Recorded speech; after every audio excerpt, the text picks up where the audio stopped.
அனைவருக்கும் வணக்கம்.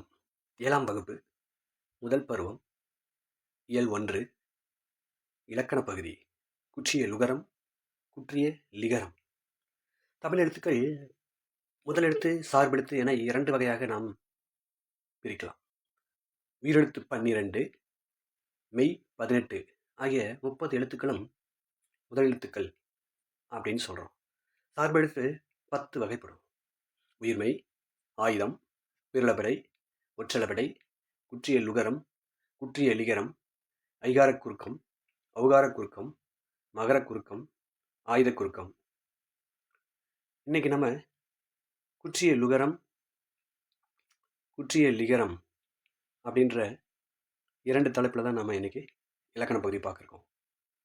முதலாவதாக குற்றிய லுகரம் குழந்தை, வகுப்பு, பாக்கு இந்த சொற்கள் நாம் சொல்லி பார்த்தோம்னா 3 சொற்களிலும் கு அப்படின்ற எழுத்து உச்சரிக்கிறதுல வேறுபாடு இருக்கிறத நாம் தெரிஞ்சுக்கலாம்.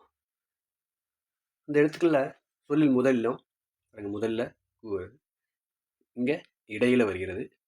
பாக்கு என்ற சொல்லில் கடையில் வருகிறது.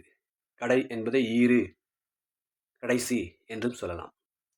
சொல்லின் இறுதியில் வருது அப்படின்னு சொல்லலாம். சொல்லின் இறுதியில் வரும்போது ஒரு மாத்திரைக்கு பதிலாக அரை மாத்திரை அளவு ஒலிக்கிறது. வல்லின எழுத்துக்கள் 6 நமக்கு தெரியும். க, ச, ட, த, ப, ர, கசட தபர அப்படின்னு சொல்லக்கூடியது.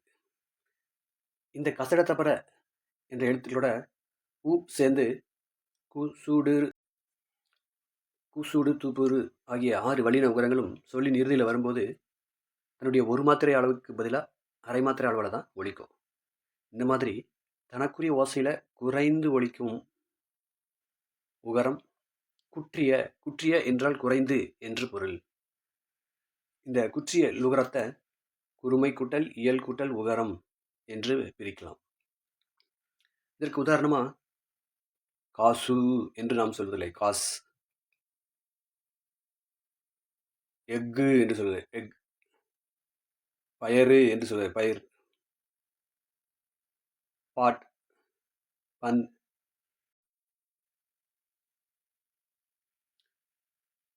தனி குறிலெழுத்தை அடுத்து வரக்கூடிய வல்லின உகரங்கள் ஒரு மாத்திரை அளவுக்கு முழுமையாக ஒலிக்குங்க. வல்லினம் அல்லாத உகரங்கள் எப்போதும் முழுமையாகவே ஒலிக்கும். அதாவது குறிலெழுத்து அடுத்து வரக்கூடிய வல்லின உகரங்கள் கூசூடு தூப்பூரு முன்னாடி குறில் எழுத்திருக்கு. எல்லா சொல்லையும் 2 சொல்லில் மட்டும் நெடு எழுத்திருக்கு. இதில் பார்த்தீங்கன்னா கு, சு, டு, து, ரு அப்படின்ட்டு வருது. இவ்வாறு தனி குறில் எழுத்தை அடுத்து வரக்கூடிய வல்லின உகரங்கள் ஒரு மாத்திரை அளவுக்கு முழுமையாக ஒலிக்கும். புகு, பசு, விடு, அது, வரு இப்படின்னு சொல்லிட்டு தனி குறில் எழுத்தை அடுத்து உடனே வரக்கூடியது. இது ஒரு மாத்திரை அளவில் ஒலிக்கும். வல்லினம் அல்லாத உகரங்கள் எப்போதும் முழுமையாகவே ஒலிக்குங்க. வல்லினம் கு, சூடு, தூபு, ரு தவிர மற்ற எல்லாமே வேற என்னென்ன இருக்கு? கு, நு, சு, நு, டு, நு, து, நு அப்படின்ட்டு வரக்கூடிய அந்த வரிசையில் குசூடு தூப்புரு தவிர மற்ற எழுத்துக்கள் அனைத்தும் தன்னுடைய மாத்திரையில் முழுமையாக தான் ஒலிக்கும். அதாவது ஒரு மாத்திரை அளவில் தான் ஒலிக்கும். ஓசை குறையாமல் ஒரு மாத்திரை அளவில் முழுமையாக ஒலிக்கிறத முற்றிய லுகரம் என்று சொல்கிறோம்.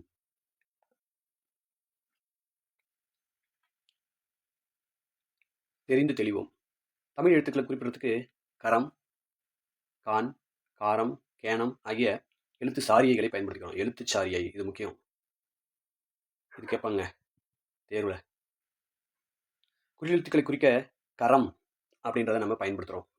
பாருங்க, அகரம், இகரம், அகர வரிசை, இகர வரிசை, உகர வரிசை, ககர வரிசை, மகர வரிசை என்று சொல்வோம். நெடிலெழுத்துக்களை குறிப்பதற்கு கான் பயன்படுத்துகிறோம். ஐகான், அவுகான் அப்படின்ட்டு பயன்படுத்துகிறோம். குறில் எழுத்துக்களை குறிக்க காரம், குறில், நெடில் ரெண்டுத்துக்கும் காரத்தை பயன்படுத்துகிறோம். மகாரம், ஏகாரம், ஐகாரம் அப்படின்னு சொல்லிட்டு காரத்தை பயன்படுத்துகிறோம். அவுகாரம். ஆயுத எழுத்து குறிக்க கேனம், அக்கேனம் இது மட்டும் ஒன்று தான் பயன்படுத்துகிறோம். இது ரொம்ப முக்கியம். இதை நீங்கள் இந்த பகுதியை நல்லா படித்து வச்சுக்கணும்.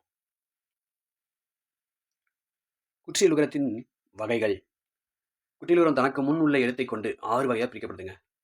அதுக்கு முன்னாடி இருக்கிற எழுத்தை வச்சுட்டு 6 வகையாக பிரிக்கிறாங்க. இப்போது 2 சொல் இருக்கு வருது அப்படின்னா இதுக்கு முன்னாடி இருக்கிற இந்த எழுத்து வருது அப்படின்னா அதுக்கு முன்னாடி இருக்கிற இந்த எழுத்தை வைத்து 6 வகையாக பிரிக்கிறாங்க.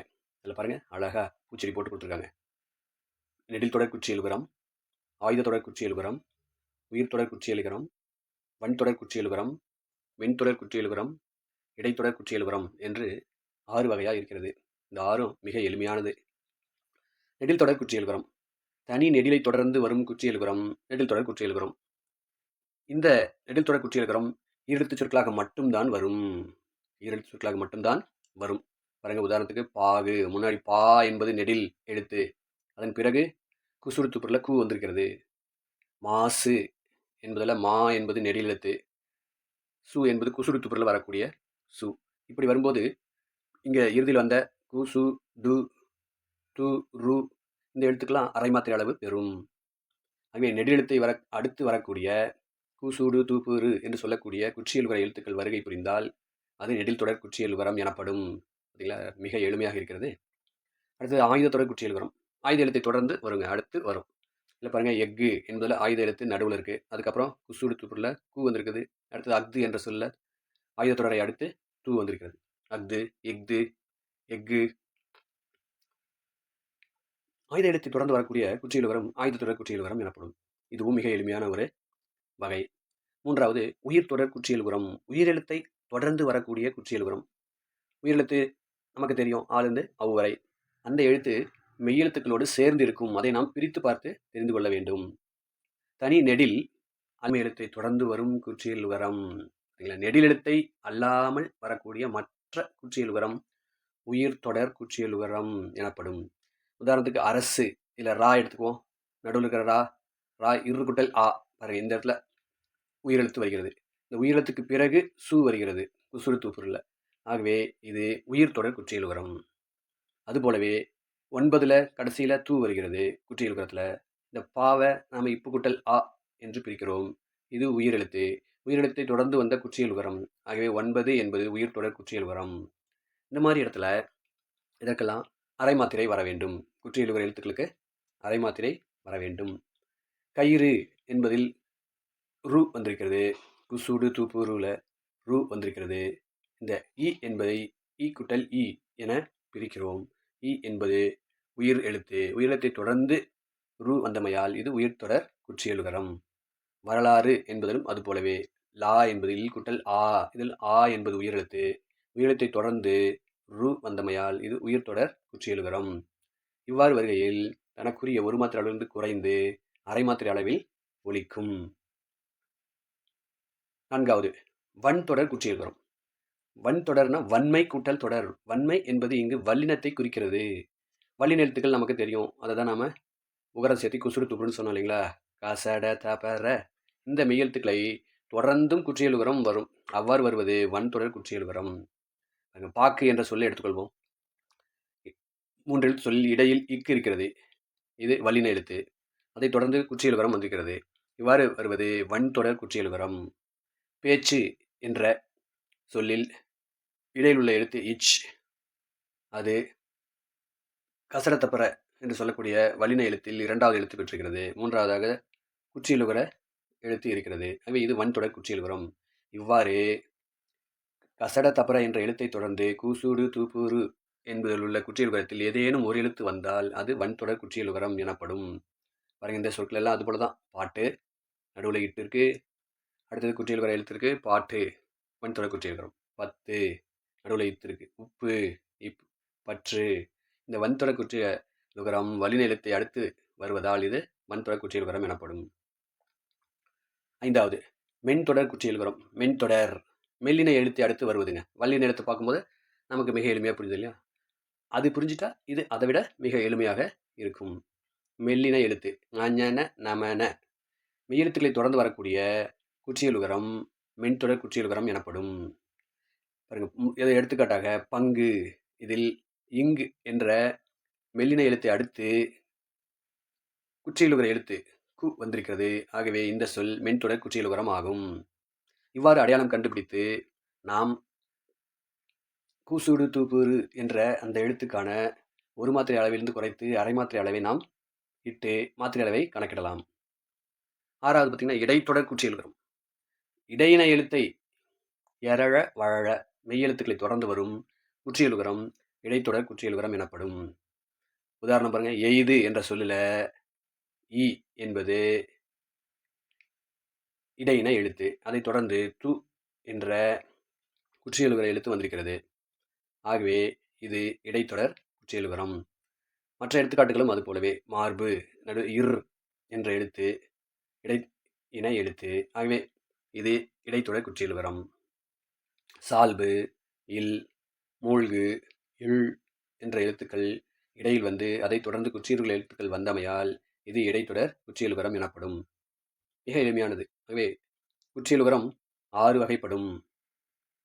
நெடில் தொடர் குற்றியலுகரம், ஆயுத தொடர் குற்றியலுகரம், உயிர் தொடர் குற்றியலுகரம், வன்தொடர் குற்றியலுகரம், மென்தொடர் குற்றியலுகரம், இடைத்தொடர் குற்றியலுகரம் என 6 வகைப்படும்.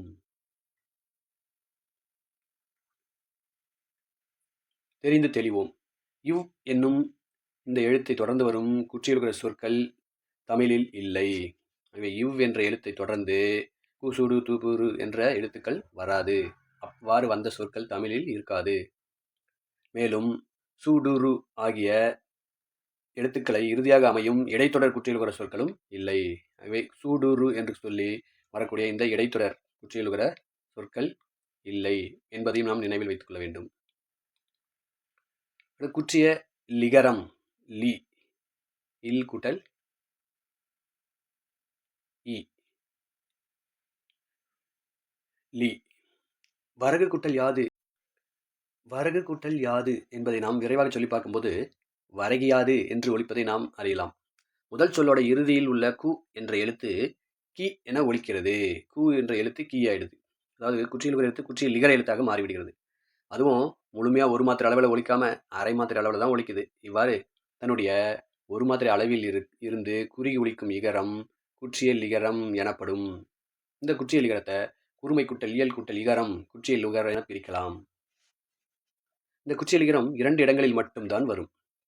பாருங்க, முதலிடம் குற்றியலுகர சொற்களை தொடர்ந்து யகரத்தை முதல் எழுத்தாக யகரம் யால வரணும். யா யா இ ஈ இந்த வரிசையில் நமக்கு முதல் எழுத்தாக பெற்று வரும் சொற்கள் குற்றியலுகரத்தில் உள்ள உகரம் அப்பொழுது இகரமாக திரியும். திரியும் என்றால் மாறும் என்று பொருள். இந்த இகரம் தனக்குரிய ஒரு மாத்திரை அளவில் இருந்து அரை மாத்திரை அளவில் தான் ஒலிக்கும். உதாரணத்துக்கு பாருங்க, கொக்கு கூட்டல் யாது. இந்த இடத்துல கு என்பது இக்கு கூட்டல் உ, இது கு. இந்த உ ஈயாக மாறும். அப்பொழுது இக்கு கூட்டல் இ கி என மாறிவிடுகிறது. அப்படி மாறும்போது கொக்கி. இவ்வாறு வரும்போது இந்த கு என்ற எழுத்து கீயாக மாறுகிறது. அப்பொழுது இந்த கி என்ற எழுத்திற்கு மாத்திரை அரை மாத்திரை ஆகும். ஒரு மாத்திரையிலிருந்து குறைஞ்சி அரை மாத்திரையாக ஒலிக்கிறது. இதேபோல் தோப்பு கூட்டல் யாது தோப்பி யாது என்று மாறுகிறது.